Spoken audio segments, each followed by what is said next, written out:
So this is the last poetry Seudah Shlishi class, at least in my capacity as one of the residents. I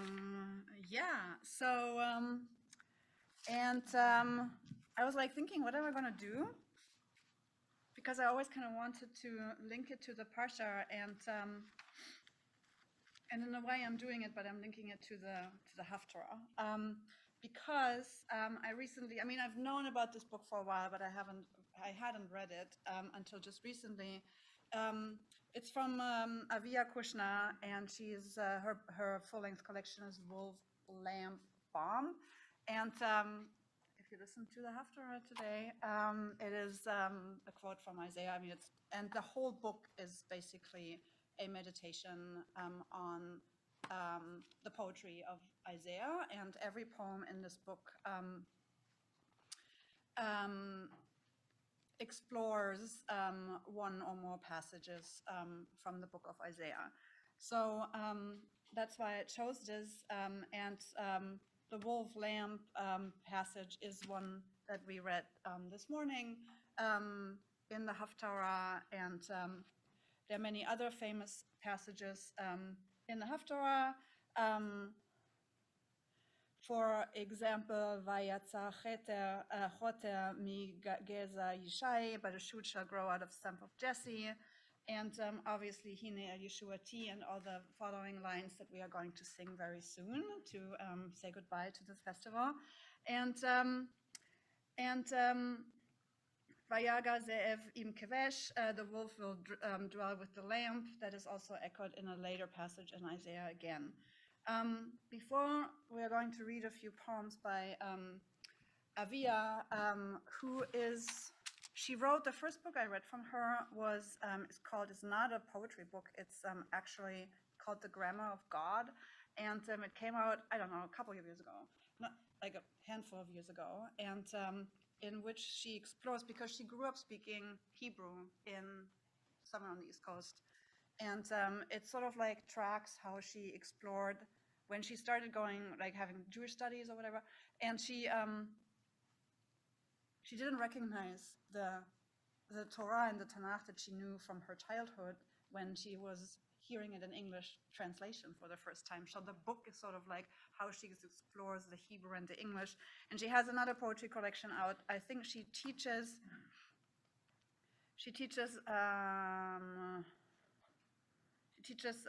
at Columbia College, Chicago, this book has been picked up a lot and reviewed a lot, and I really highly recommend it. It's very good. But before, we're going to read some of the poems in it, and we're only going to read one of the poems on the source sheet, because when I had to prepare the source sheet, I hadn't yet the book in my hands, so I had to send it in a day before the book arrived. So we're going to look at one poem, which is Rumor, but also a few others that like really explore lines from the Haftarah we heard today, because I thought it's a nice way of sort of like saying goodbye to Pesach and sort of like having a connection to what we were reading this morning. Isaiah obviously is a prophet famous for his poetry, but also for his insistence on envisioning a messianic landscape, an eschatological utopian natural state ideal, after the haughty have been judged and brought low, and justice has been bestowed on those deserving, and unity and peace have been established. He's also the prophet from which emerging Christians quoted most often, because they found in his words passages and images that worked well in their attempt to find proof text for Jesus as a Messiah. And many of these lines have often been used to those means. But Isaiah obviously wrote many centuries before the emergence of Christianity. And is also the prophet whose Haftarah was chosen for Pesach, which is one of our, if we want the beginning of our national story, our redemption story. So I was wondering why this Haftarah might have been chosen for the 8th day of Pesach. There is obviously a line in it that says, "There shall be a highway for the other part of his people out of Assyria, such as there was for Israel when it left the land of Egypt." So there is a clear connection to Pesach. But I think it's also because Pesach is a moment of redemption. I want to say it's a moment. It's not the redemption, because it only starts there, right? And Isaiah, for all his wrath and outrage at injustice and arrogance and greed and fake kindness and corruption, is also the prophet of comfort, of reconciliation, of the ingathering of exiles, and the prophet of redemption. He speaks to our Israelite and Judean ancestors and conjures up the finishing line of the long journey that we've just begun, again, as every year. The journey toward redemption, or the redemptive journey through the Sea of Reed, through the desert, toward the Promised Land. We are liberated, we're taken out of Egypt, but we're not yet redeemed.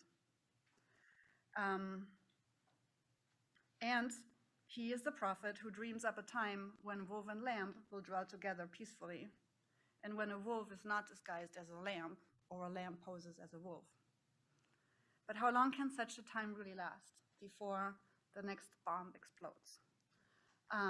Either here or in New York, in Jerusalem, which many of these poems go back and forth between what's happening in these two cities, in Ukraine, or wherever bombs explode at all times. So this question is like, wolf and lamb is all great.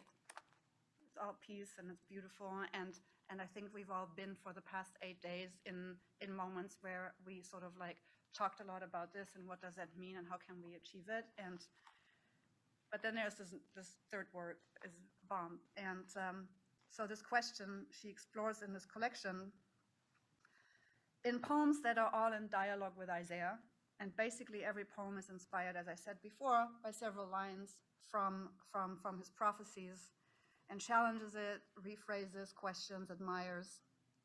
And it's a very interesting discourse between a modern poet, a woman in her, I don't know, she's in her late 40s, probably early 50s, and Isaiah, the prophet from 2,500 years ago. And it's so interesting. Often we write, we hear and talk about how prophecy and poetry overlap. And in this book, we really get a sense of how this echoes and works.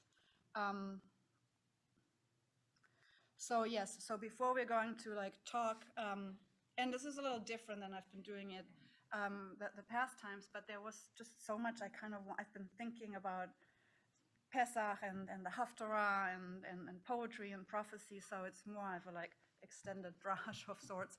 But we are going to like go around and have like a few, if people want to say something at the end of once we've read the last poem, Rumor. So just to give you. There is another passage that she deals with in this book that is also in the Haftarah, which is translated in the Etz Chaim. It starts at 11:2, after the shoot that grows out of the stump of Jesse. The Spirit of the Lord shall alight upon him, a spirit of wisdom and insight, a spirit of counsel and valor, a spirit of devotion and reverence for the Lord. And spirit, ruach, obviously, is the word that plays between wind and spirit. And so the poem that I'm going to read is The Wind. How can I explain the wind to you? It flutters, it flirts with the water in the opening lines of Genesis. And then it comes back, the way everything important comes back, but as the wind of wisdom, the wind of God, the wind of understanding. Spirit, you say. You're explaining the Spirit of God. Not exactly. I want to hold your hand and explain it to you softly. Ruach. Listen to how the wind has ooh and ah in it. More than air, that wind on water fluttering. Not just God, but something of God, like man, like woman, like the world. So my apologies again, I don't have it in front of you, but it's like as a reading, something usually sticks. As most of you know, I also write poems, and I do think that in order to write good and deep poetry, we also need to really question skeptically and honestly and challenge the world around us. And she does that, and she does that in this entire book. This is more of a meditative sort of kind of dialogue with Isaiah, but she has another one, like many others in this book. That, yeah, The poem you just read, it's specifically referencing the verses yes, from the Haftarah today? yes. I mean, there are literally in the Haftarah also. I mean, the spirit. What she's referencing is the spirit. But the Ruach and the Haftarah is specifically referring to a Ruach or a spirit is being placed on this leader. Mm-hmm. All the attributes that the leader is supposed to be absorbing Mm-hmm. when touched by the divine spirit. I didn't hear that in the poem at all. Well, then she didn't speak to you then. To me, it was pretty obvious in how she, sometimes it's more obvious and sometimes it's less obvious. In this case, I think she talks about spirit, the spirit of God. You're explaining the spirit of God, which is exactly basically what you were saying, being touched by the spirit. But Isaiah is very clear here. Isaiah is talking about what's going to happen after the redemption. And right. the leaders are going to come from the house of Jesse, going to come others from the Davidic line, and this leader, whether the leader is going to be a king or a prophet or a priest, whatever, a political leader or a spiritual leader, these are the attributes that God needs to imbue the leader with. Wisdom, valor, spirit of devotion and reverence for the Lord. But it's not for the rest of us specifically here. This is what we want our leaders to embody. Yeah, no, I mean, look, if that's the beauty or the annoyance sometimes of poetry is that sometimes you can say I can look at it in different ways and then it makes sense, and sometimes it just doesn't work for one. I think that the leader, it's not so important whether it is when it's like an adaptation from a book into a movie. You take out certain things and you're stuck with like one line that sort of is going to become the founding, the skeleton for what you're going to make out of that. And that may sometimes work for one and sometimes it doesn't. I think the poet has to work with that, both the shot of Isaiah and was inspired in some ways by that nuance that is only relative to the leader, as I explained, right. And has widened it out because it struck her as something that might be relevant to everyone, not just the leader. So I think that she has, not used it in the way that the shot of the text does, but then broadened it out. Yeah, thank you. I think that was better summed up than I would have done it. So right, yeah, and it's more an exploration of the concept spirit or ruach in that, rather than she's not so interested in the leader in that poem.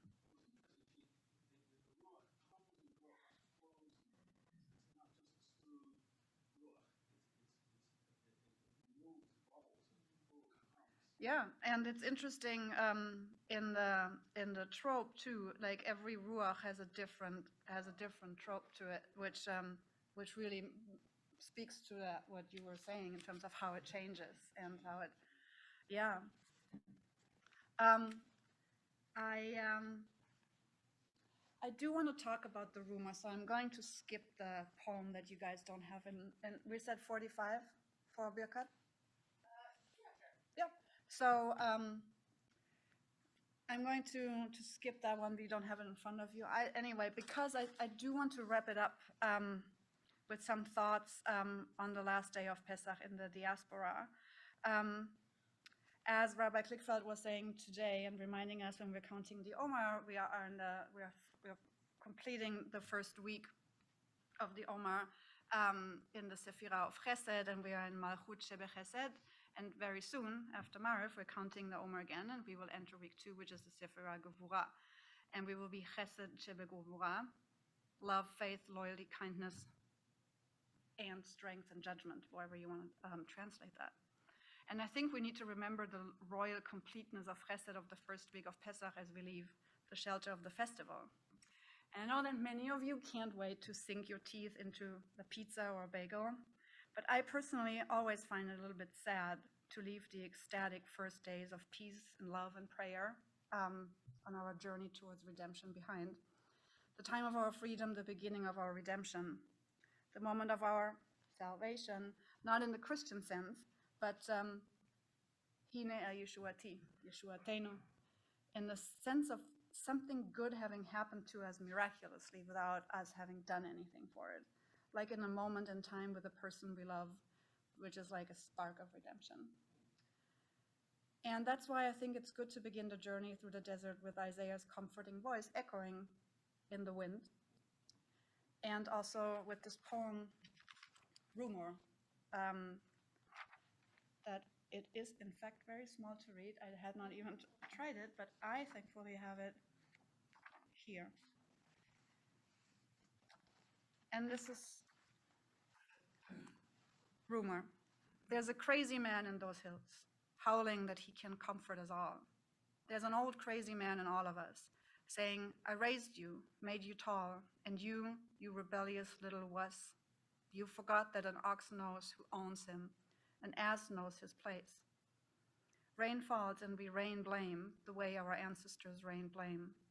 Bombs explode in a faraway city where I once lived, and the world rains its curses on man, on God, on the whole idea of I will be what I will be, I am what I am. Forget tenses, because I am past and present and future, and I breathed you into you. Listen, someone once said, I am comforting you, breathing through an old towering prophet who is nothing but a singer on a stage, a singer when there's only one light left, and the soft illusion of a face. In a few years, you too will be just rumor, a fire, dry grass, a singer who sang and then disappeared from the lilt of performance, the light of the audience, the light of the world, a balm to the crazy, the rebel, the wuss, Isaiah to the nations of the earth, like the tale of an old crazy man in the hills, a song and a howl, a wolf and a lamb, a story everyone claims. I thought it's a good poem to end the reflections on Isaiah, but also as we end this week that is the first week of our redemption story that keeps continuing and continuing. And I want to invite more reactions to this poem, criticisms, rejections, or other thoughts.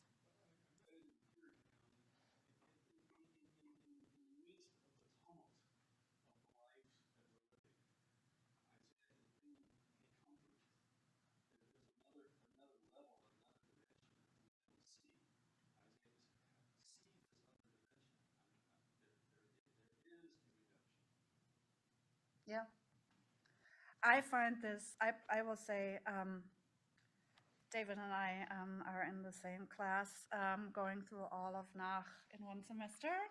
And even though there's obviously not much time left to really sit with these things, what I've been finding really interesting over those months is how close they feel, how close these prophets feel. Like they say things and they make comparisons and metaphors that obviously to us modern sometimes it's not what we would say. But in terms of the more I read of them, the more I feel like they're like so close, and they had the same sort of fears and desires and urges and passions, and I mean in a very extensive way sometimes, of course, but what she does here in this poem and what she does in this entire book, I feel, is she really brings him into the room as like a guy from 2,500 years ago, but yeah.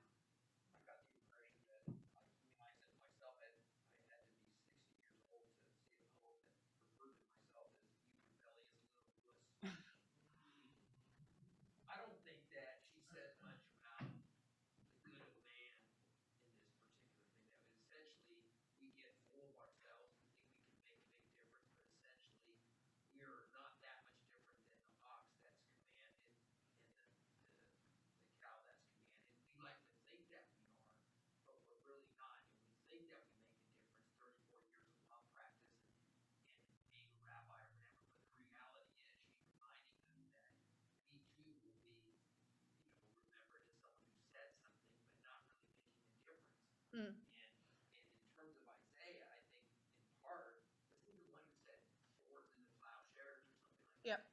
He also said that the beast doesn't remember, remembers his. The ultimate enemy of man is war itself. You know, that we can war ourselves into non-existence. Yeah. And that's the real fear, that the ultimate enemy of man is war. And that's in part what I think she's saying, that we think that we can make the world, you know, we hope we can make the world a better place, but in many respects, we go the way of the ox and the cow. Yeah. Thank you. Yeah. Any concluding thoughts? Judy, where do you see the connection here between this poem and leaving Pesach? Make it explicit for me. I don't see it. I think I said that in general, I just wanted to have a connection to Isaiah in general, which is why I picked these poems. And I think what I said in my remarks about how during Pesach we are very close to imagining the wolf and the lamb dwelling together, and because it is the beginning of redemption. Because I don't think that. I mean, whatever. Like Pesach is the festival, most of all, of liberation. Obviously, it starts the journey towards redemption, but it's a journey, and we don't get there. And I think it is the beginning of it. And so, I think while I thought it fit, I mean, I chose the poems because they were dealing with the wolf and lamb, because they had the Haftorah, because of the Haftorah line in it. But I do think it is a nice ending in terms of a story everyone claims, because Pesach is, as we've probably discussed on each and our Seders a lot, the story of telling, the Magid, the questioning, the what remains, where are we going to, and what echoes, and who is bringing the redemption. Is it God who saves us? Is it us who are going to work towards redemption? So when this was one of the poems that had the wolf and the lamb line in it, and ends on the story that everyone claims and that everyone tells differently, I thought it was a nice note to end on. It's obviously not like the one Pesach poem that one would pick in a different sort of setting, but with this sort of aim to have a short wrap up, and I thought it was a good fit.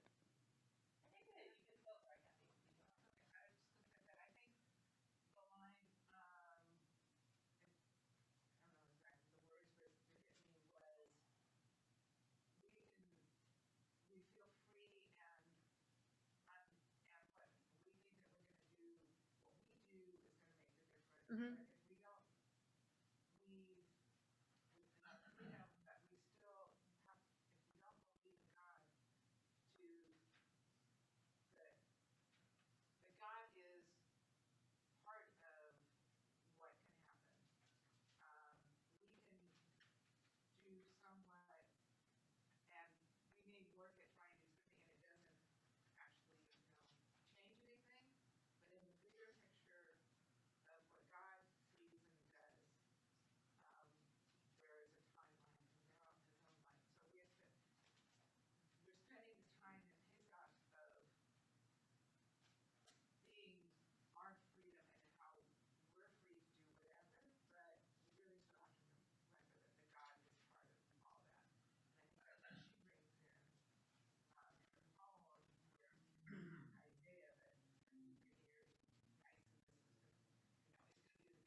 Mm-hmm. Yeah, which is this whole like duality between what's often translated as salvation and here not, it's always deliverance, but like this the Yud Shin Ayin words and the Gimel Aleph Lamed words, salvation, redemption, and somewhere in between is the path through the Sea of Reeds. And with that, Barry.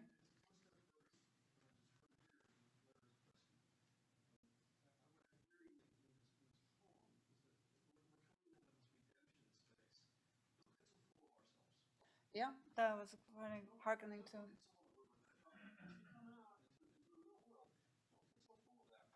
Yeah. I mean, and that's the beauty I find, that's a personal thing, of course, about poetry more than maybe prose, because